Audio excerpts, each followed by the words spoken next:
بسم اللہ الرحمن الرحیم۔ السلام علیکم۔ تم نے مجھے پہلے کیوں نہیں بتایا؟ مدھم آواز میں بھی تڑپ واضح تھی۔ اس کمرے کی طرف آئی۔ آبدہ بیگم چونک کر رہ گئی۔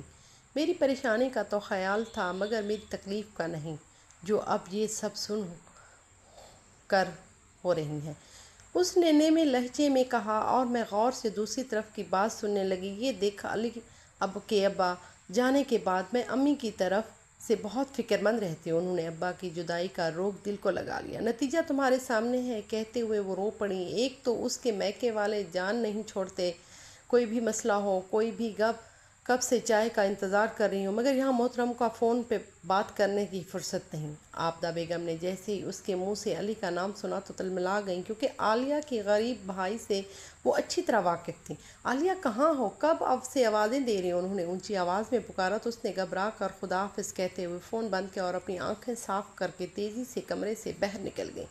علی کا فون تھا، بتا رہا تھا کہ امی کی ECG ٹھیک نہیں آئی۔ ڈاکٹر نے مزید ٹیسٹ بتایا ہے کہ انہوں نے دل کا مسئلہ ہے۔ وہ پریشانی سے بتانے لگی کہ اس کی عمر میں تکلیف ہو رہی ہے، کس میں سر درد ہو رہا ہے، جلدی سے چائے بنا دو، یہ راضی زاری کہتے ہیں، اور لانچ کی طرف بڑھ گئی۔ عالیہ لب کاٹتے ہوئے وہاں سے جاتے دیکھا تو میرا قصور، میرے غریب گھرانے سے تعلق رکھتی ہوں، اس لیے بھی مجھے میرے گھر والوں کو عزت نہیں ملی۔ آج پھر وہ مایوس ہو کر منفی ہو رہی تھی۔ چائے کے چولہے پر رکھ کر وہ ماں کے بارے میں سوچنے لگی۔ 2 سال پہلے باپ کی موت نے اسے بہت خوف زدہ کر دیا تھا۔ وہ ہر لمحے ماں کی صحت و سلامتی کے لیے فکر مند رہتی تھی، دعا کرتی تھی، مگر آزمائش بڑھتی رہی۔ اچانک علی کی نوکری ختم ہو گئی، جس کی وجہ سے ان کے حالات بہت خراب ہو گئے۔ پہلے تو وہ سفید پوشی کا بھرم رکھ کر جی رہے تھے، مگر بڑھتی مہنگائی، بیوی اور 2 بچوں کے ساتھ ماں کی بیماری کا خرچہ اٹھانا آسان نہ تھا۔ علی نے اس سے بھی مدد نہیں مانگی، حالانکہ وہ بڑی بہن تھی۔ اس کو کھاتے پیتے گھرانے میں بیاہ گیا، جہاں وہ اکلوتی بہو تھی، مگر سسرال میں سارا کنٹرول اس کی ساس اور شوہر حمزہ کے ہاتھ میں تھا۔ وہ اپنے خیالوں میں کھوئی ہوئی تھی۔ جب ان کا نوالا موسیٰ بھاگتا ہوا کچن میں داخل تو چونک کر بیٹے کی طرف دیکھا۔ اب بہت گرم لگ رہی تھی۔ جلدی سے مینگو شیک بنا دو، تاکہ سرخ چہرے کے ساتھ ساتھ کہاں سر ہلا دیا، اور تم داؤد کے پاس جا کر بیٹھو، چائے بنا کر لا رہی ہوں، اس نے مصروف انداز میں کہا۔ کچن سے باہر چلا گیا۔ کچھ دیر بعد وہ آبدہ بیگم کی چائے اور موسیٰ کا مینگو میں شیک لے کر لانچ میں داخل ہوئی۔ آبدہ بیگم نے خوشگوار موڈ میں لاڑے پوتے سے باتیں کر رہی تھی۔ رات کے کھانے میں چاول کی ضرور بنا لینا، آج روٹی کھانے کو دل نہیں کر رہا۔ عالیہ نے گہری سانس لی، اس کے نئے حکم کو سنا، اور ارادہ تھا کہ حمزہ کے آتے ہی کچھ دیر کے لیے ماں کے ملنے چلی جائے گی۔ آبدہ بیگم کی فرمائش پوری کیے بغیر وہ گھر سے باہر نہیں جا سکتی تھی۔ بے دلی سے کچن میں آ کر چاول بنانے کی تیاری میں لگ گئی۔ ذہن میکے میں ہی اٹکا ہوا تھا۔ مغرب کا وقت تھا۔ ہرا حمزہ گھر میں داخل ہوا، وہ سب بھول کر اس کی خدمت کرنے لگی۔ یہ گھر کا خرچہ اور آپ کی جیب خرچ۔ رات کو کھانے کے بعد حمزہ ماں کے ساتھ بیٹھ کر حساب کتاب کرتے ہوئے پیسے دے رہا تھا۔ جب چائے بنا کر لاؤ، عالیہ ٹھیک ٹھاک رک گئی۔ بیگم نے بھی ٹھکانا محسوس کیا۔ اس نے بھی میں جلدی سے بٹوا پیسے نکالے اور اسے گھورا۔ وہ سر جھٹکا کر آگے بڑھی۔ حمزہ کچھ نوٹ موسیٰ کو بھی تھما دے، جو اس کو فوراً اپنے باکس میں رکھ دینے ہیں۔ اس کے منی باکس میں ہر مہینے ایسے کئی سرخ نوٹ جمع ہوتے تھے جنہیں وہ خرچ نہیں کرتا تھا، کیونکہ اس کی نوبت ہی نہیں آتی تھی۔ حمزہ بغیر کہ اس کی ہر ضرورت اور منہ سے نکلی ہوئی ہر خواہش پوری کر دیتا۔ بابا، آپ نے تو امی کو پاکٹ منی نہیں دی۔ موسیٰ نے غور سے دادوں کے بٹوے کو دیکھا۔ حمزہ ہنس پڑا۔ تمہاری امی نے پیسوں کا کیا کرنا ہے؟ سارے پیسے گھر میں ہی تو ہے، رکھے ہوئے ہوتے ہیں۔ حمزہ نے لاپرواہی سے کہا۔ عالیہ کچھ کہتے ہی رک گئیں۔ تو وہ کیا، کپڑوں سے لے کر ضرورت کی ہر چیز تو مل جاتی ہے، اچھا کھانا بناتا ہے، پہننا اوڑھنا لگ جاتا ہے، پیسے کو کیا دینا؟ آبدہ نے منہ بنا کر کہا۔ اور داؤد نے ان پیسوں کا کیا کرتی ہے؟ آپ کو تو سب کچھ مل جاتا ہے۔ موسیٰ کی ذہانت سے چمکتی نگاہوں کو سوچا عکس تھا۔ اس نے دوہرے مرئیے کو سمجھ میں نہیں آیا۔ وہ 2 چیزوں میں سے ماں کے لیے پیسے کیسے بیکار تھیں؟ مجھ پر کسی طرح کی ذمہ داریاں نہیں۔ تمہاری دونوں پھوپھوں اور ان کے بچوں کو کچھ سامان دلانا پڑتا ہے، کسی بھی چیز کی ضرورت پڑ جاتی ہے، پیسے پاس ہونے چاہیے، آبدہ نے ڈپٹ کر کہا تو وہ منہ بناتا ہوا اٹھ کر چلا گیا۔ 2 سالہ ہانیہ کے رونے کی آواز سن کر عالیہ بھی کمرے میں چلی گئی۔ سب جانتی تھی کہ اس کی ماں پڑھا رہی ہے، ورنہ بچے کو کیا سمجھ کے وہ بڑبڑائے۔ حمزہ نے چونک کر دیکھا۔ اس نے تیوری سے چڑھا اور اس لیے کمرے میں آیا تو موڈ آف۔ عالیہ سے بات کیے بغیر وہ ہانیہ سے کھیلنے لگا، جو اس کے اپنی ماں کی بیماری کے بارے میں بتانا چاہ رہی تھی۔ اس کو سنجیدگی میں موڈ دیکھ کر بے بسی سے ہاتھ ملنے لگی۔ کیا بیٹے کو اپنی پٹی پڑھائی کہ سکون نہیں ملا؟ جو بے چینی پھر رہی تھی کمرے میں، یہاں سے وہاں چکر لگاتے دیکھ کر وہ طنزیہ لہجے میں مخاطب ہوا، جو چونک کر اس نے دیکھنے لگی تو موسیٰ کو کچھ نہیں سکھایا۔ وہ آج کا بچہ ہے جو بہت کچھ دیکھتا اور محسوس کرتا ہے۔ بہرحال میں امی کی طرف سے پریشان ہوں، بے بسی سے کہتی ہوئے سر تھام کر بیٹھ گئی، اور چونکہ وہ سیدھا سادہ ہو کر بیٹھ گئی، اس نے پوچھنے کی دیر کی تھی کہ وہ پھوٹ پھوٹ کر رونے لگی۔ ماں بیماری کے بارے میں بتانے لگی کہ تم نے مجھے شام میں کیوں نہیں بتایا، ہم شام میں دیکھ آتے۔ وہ فکر مندی سے گویا ہوا اور اسے تسلی دینے لگا۔ اگلے دن موسیٰ کو اسکول چھوڑ دیا اور اسے لے کر سسرال چلا گیا۔ عابدہ بیگم کو پتہ چلا تو وہ جل بھن کر رہ گئیں۔ میرے بیٹے کو پاگل بنایا ہوا ہے، جب تک وہ واپس نہیں آئی وہ اس لاؤنج کے چکر کاٹتی رہی۔ پھر وہ 2 گھنٹے بعد دوپہر کو بنانے کے لیے سبزی لے آیا تو گھر واپس آ گئی تو اتنی دیر لگا دی۔ دوپہر کا کھانا کب بنے گا؟ پتہ نہیں، میں شوگر کی مریض ہوں، وقت پر کھانا کھاتی ہوں، بلا وجہ میں ہی غصے میں بول رہی تھی۔ عالیہ نے جواب نہیں دیا۔ وہ تیزی سے کچن کی طرف بڑھ گئیں۔ جبکہ حمزہ ہانیہ کو گود میں اٹھائے اندر داخل ہوا تو فوراً چپ ہو گئیں۔ آنٹی تو بہت کمزور تھیں، آپ بھی کسی دن ان کا حال پوچھ لیجیے۔ ہانیہ کو اس کے پاس بیٹھایا اور فکر مندی سے کہتے ہوئے کام پر چلا گیا۔ اس کا اپنا ذاتی کاروبار تھا، بہت اچھا چل رہا تھا، گھر کی کسی چیز کی کمی نہ تھی۔ بے فکر ہو رہی تھی ساس کی۔ اس کے جانے کے بعد وہ بڑبڑاتی۔ عالیہ نے سب کچھ سن کر بھی اسے انسنا کر دیا۔ وہ اسی بات پر خوش تھی کہ ماں کو دیکھ آئی۔ بیاہی بیٹیوں کے لیے والدین کی ایک نظر دیکھ لینا، ان کے ساتھ تھوڑا وقت گزار لینا کتنی بڑی خوشی ہے اور راحت ہے جس کا نیم و بدل نہیں۔ سسرال کی کوئی آسائش سکھ نہیں پتا۔ مسالے بھونتے ہوئے اس کی ناکوں میں نم ہو گئیں اور سوچا کہ ماں کی بیماری میکے کے برے حالات ہیں، بہت زیادہ رنج بنانے کے باوجود بھی۔ اس کے صد و صداق سے دل سے دعا نکلنے لگی۔ آپ سے ایک بات کہنی تھی، وہ کہنی کئی دنوں سے اس بات پہ سوچ رہی تھی کہ حمزہ سے اس کے بارے میں بات کہے، مگر ہمت نہیں پڑتی۔ حمزہ نے سوالیہ نظروں سے اسے دیکھا۔ وہ تھوک نکل کر مناسب الفاظ سوچنے لگی۔ جیسا کہ آپ جانتے ہیں کہ میری ماں بہت بیمار تھی، اکثر ان کے حالات بہت خراب ہو جاتی ہے، اور وہ روحانسانے لہجے میں کہتی ہیں کہ چپ ہو گئیں، اللہ بہتر کرے گا۔ اس نے نرمی سے تسلی دی۔ میں صرف یہ کہنا چاہ رہی تھی کہ آپ کچھ پیسے مجھے ضرور دے دیا کریں تاکہ اگر ایمرجنسی میں بھی ان سے ملنے جانا پڑے تو میرے پاس کرائے کے پیسے تو ہوں۔ اس نے جلدی سے کہا۔ وہ چونک گیا۔ اللہ خیر کرے، اتنی بھی کیا ایمرجنسی ہو سکتی ہے؟ اگر ایسا کچھ بھی ہو تو تم ماں سے پیسے مانگ سکتی ہو، فون کر سکتی ہو، میں فوراً گھر آ جاؤں گا۔ اس نے سنجیدگی سے کہا۔ وہ پریشانی سے اسے دیکھنے لگی جو ایسے منصوبہ بندی کر رہا جیسے ایمرجنسی میں سب سوچ سمجھ کر کیا جاتا ہے، مگر اس نے کچھ کہنا نہیں چاہا۔ میرے خیال سے تم اس لیے پیسے کی ضد کر رہی ہو کہ ان کی مدد کر سکو۔ بے فکر رہو، میں علی کو ہر مہینے راشن اور کچھ رقم بھیج دیا کروں گا جب تک ان کی نوکری نہیں لگ جاتی۔ اس کے کہنے پر عالیہ کا چہرہ سرخ ہو گیا۔ اس نے اس بات کی خوشی نہیں ہوئی کہ وہ اس کے گھر والوں کا خیال رکھ رہا ہے، بلکہ اپنے کم مہنگائی کا احساس شدت سے جاگا تو وہ مزید بحث کرنے کی بجائے کمرے سے باہر چلے گئی۔ حمزہ نے ناگواری سے سر جھٹکا۔ ماں ٹھیک کہتی ہیں، پیسے دینے کی کیا ضرورت ہے جب گھر میں کسی چیز کی کمی نہیں ہے۔ وہ بڑبڑانے لگا۔ دراصل اس مردوں میں تھا جو اپنی مرضی سے جینا چاہیں اور پیسے کی خرچ کریں، مگر بیوی کو ایک دھلا دیتا ہوا بھی غلط بھی سوچ پڑ جاتی ہے۔ ان کا حوصلہ نہیں تھا ماں کی کمائی کچھ اتنی بیوی کا حصہ بھی ہاتھ میں نہ رکھ سکے جو اس کی محنت و ترقی اور خیر و عافیت کے لیے ہمیشہ رب کی بارگاہ میں ہاتھ اٹھائے بغیر کسی غرض کے صلے کے لیے۔ عالیہ نے پہلے تو اسی طرح صبر شکر سے وقت گزارا، مگر اب اکثر پیسوں کی ضرورت پڑتی تو اس کے پاس کچھ نہیں ہوتے۔ سارا خرچہ عابدہ بیگم یا حمزہ کے ہاتھ میں ہوتا تھا، ہر چیز ان کی طرف سے دیکھنا پڑتا تھا، اور اس نے کئی بار حمزہ کو سمجھانا چاہا کہ وہ اس بارے میں بات کرنے سے پہلے ہتھے سے کھڑا ہو جاتا تھا۔ امی آئس کریم والا آیا ہے، جلدی سے پیسے دو۔ موسیٰ پر جوش ہو کر تیزی سے بھاگتا ہوا کمرے میں داخل ہوا تو ہانیہ کو تیاری کرتی عالیہ چونک گئی۔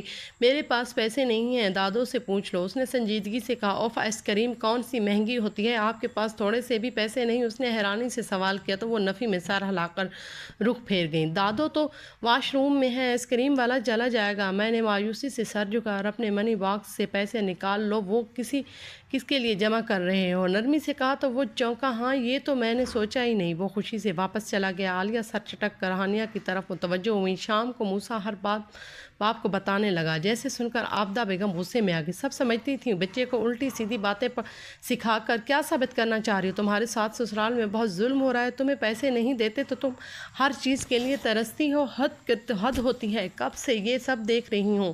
نہیں، غصے میں دیکھ کر عالیہ ہکا بکا رہ گئی۔ اور آپ غلط سمجھ رہی ہیں، موسیٰ بچہ ہے، اسے بھی کچھ نہیں پتا، اسے کچھ نہیں پتا۔ گھبرا کر وہ اپنے شوہر کے سنجیدہ چہرے کی طرف دیکھنے لگی۔ نہ جانے کون سا سر ثبوت سوار ہو گیا، ہر وقت پیسے پیسے کرتی ہو۔ کچھ دن پہلے بھی اس بات پر ضد کر رہی تھی، تنگ آ گیا ہوں روز روز کی بحث سے۔ حمزہ غصے سے گھر سے باہر چلا گیا۔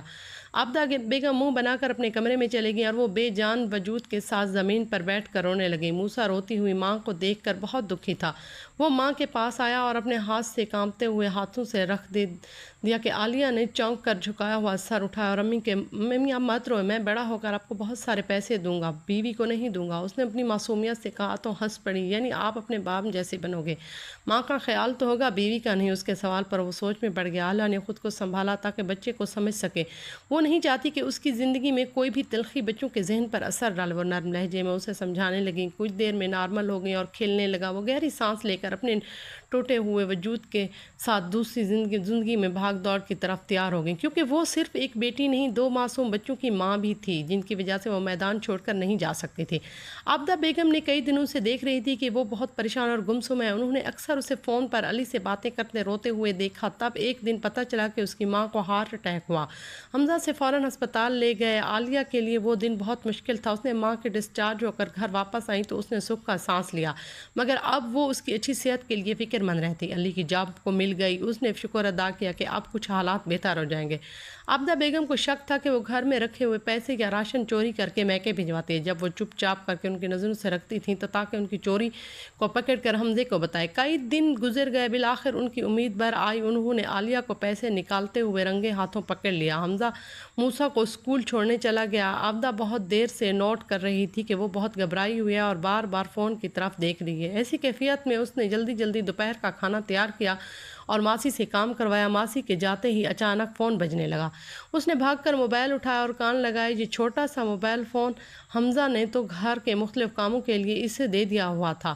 سب کالز اسی نمبر پر آتی تھیں۔ ہیلو علی، اس نے گھبرائے ہوئے لہجے میں کہا تو عابدہ بیگم کے کان کھڑے ہو گئے۔ عالیہ کے چہرے کا رنگ اڑ گیا۔ اس نے ہاتھ سے فون گرا اور وہ روتے ہوئے تیزی سے اپنے کمرے کی طرف بھاگی۔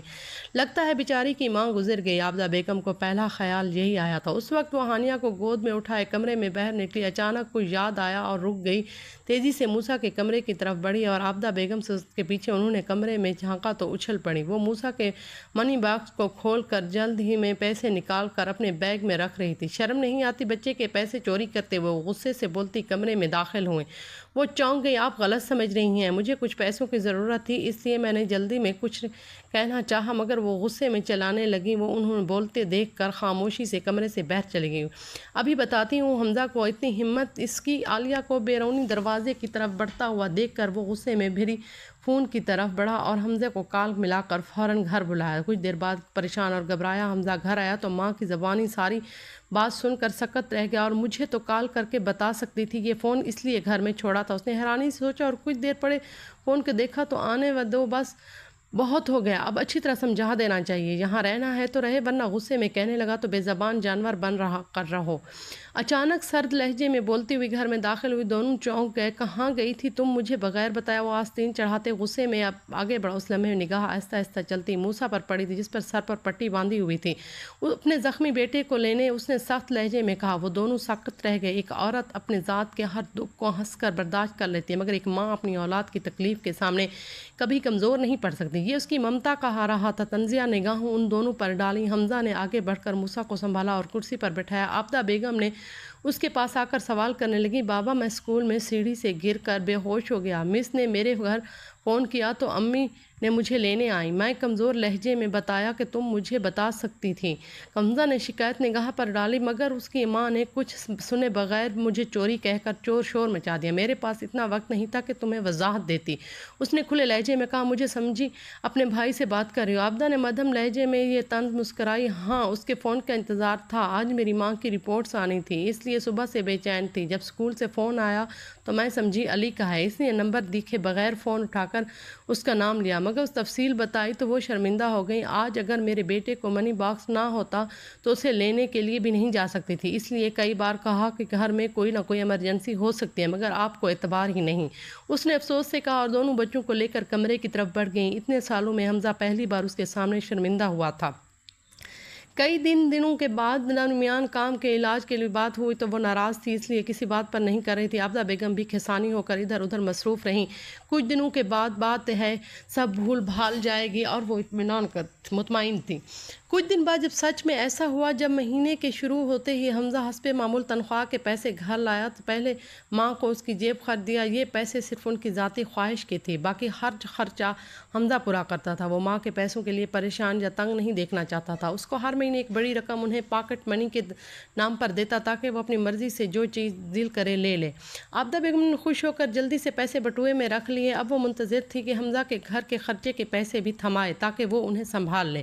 حمزہ نے موسیٰ کو اس کے پاکٹ منی دی جو فوراً منی باکس میں چلی گئی۔ عالیہ وہاں سے جانے لگی تو اسے پکارا، آج سے گھر کا خرچہ تم چلاؤ گے، یہ تمہاری پاکٹ منی ہے، یہ گھر کا خرچہ ہے۔ اس نے سنجیدگی سے کہا اور ساکت کھڑی عالیہ کو پیسے پکڑائے۔ اس نے حیرانی نگاہوں میں پہلے اسے اور پھر بہت بنی عابدہ بیگم کو دیکھا۔ وہ بے یقین نگاہوں سے بیٹے کو دیکھ رہی تھی۔ موسیٰ حیرت سے خوشی سے ماں کے ہاتھ میں رکھے ہوئے ڈھیر سارے پیسے دیکھ رہا تھا۔ حمزہ نے نظروں سے جب دیکھا تو سب چہرے کو پڑھا تو وہ بہت خوش تھا، مستقبل نظر صاف آ رہا تھا۔ اس نے ماں کے ہاتھ سے تھمائے اور بوسہ دیا، آنکھوں سے لگائے۔ ماں، بہت سال ہم نے اس کے ساتھ ناانصافی کی ہے، اس دن نے آپ نے بغیر سوچے سمجھے الزام لگایا، عزت نفس کچل ڈالی۔ اس الزام کی تلافی میں آپ کا بیٹا ہو کر یہ کر رہا ہوں کہ دونوں جہاں میں ماں باپ بیٹے کو بھی سرخرو ہونا ہے۔ ویسے بھی میں اس گھر کا سربراہ ہوں، میرے رب کے آگے سب کچھ جواب دہ ہے۔ گھر کا سربراہ تو توازن برقرار رکھنا ہے، میں اس کا حساب بہت سخت ہوگا۔ اس کی بات سن کر وہ رونے لگی اور بیٹا ہو کر ماں کے برے رویے کو مٹانے کی کوشش کر رہا ہے، وہ رب کے غضب سے بچ سکتا ہے۔ عالیہ کی آنکھیں بھی نم ہو گئیں۔ اس نے پیسے واپس کرنے کے لیے آگے بڑھائے تو عابدہ بیگم نے نرمی سے روک دیا۔ حمزہ ٹھیک کہہ رہا ہے، اب تمہارا وقت ہے، مجھے امید ہے کہ تم میری طرح بے انصافی سے کام نہیں لوگی۔ وہ دھیرے دھیرے سے مخاطب ہوئی اور وہاں سے اٹھ کر اپنے کمرے میں چلی گئی۔ حمزہ بھی نماز پڑھنے چلا گیا۔ عالیہ ایک طرف اپنے ہاتھ میں پکڑے پیسوں سے ڈولی اور دوسری نگاہ گھر پر۔ اچانک اس کی نظر موسیٰ کے منی باکس پر پڑی۔ وہ کچھ دیر کے لیے اسے دیکھتی رہی، پھر مسکرا کر اٹھا لیا۔ اچھے برے لمحے نے ہر وقت اس کا حصہ بنا ہوا تھا اور بس صبر سے ان سخت لمحوں کا گزرنا دو کہ اپنا وقت ایک بار پھر سب کے حصے میں ضرور آتا ہے۔ اس لیے اپنی زندگی کی ہر رشتے کو اعتبار دو، کیونکہ برے وقت میں اعتبار کا منی باکس ہی کام آئے گا۔ ہمارے چینل کو سبسکرائب کرنا نہ بھولیے گا اور کمنٹ میں بھی بتائیے گا کہ آپ کو ہماری ویڈیو کیسی لگتی ہیں۔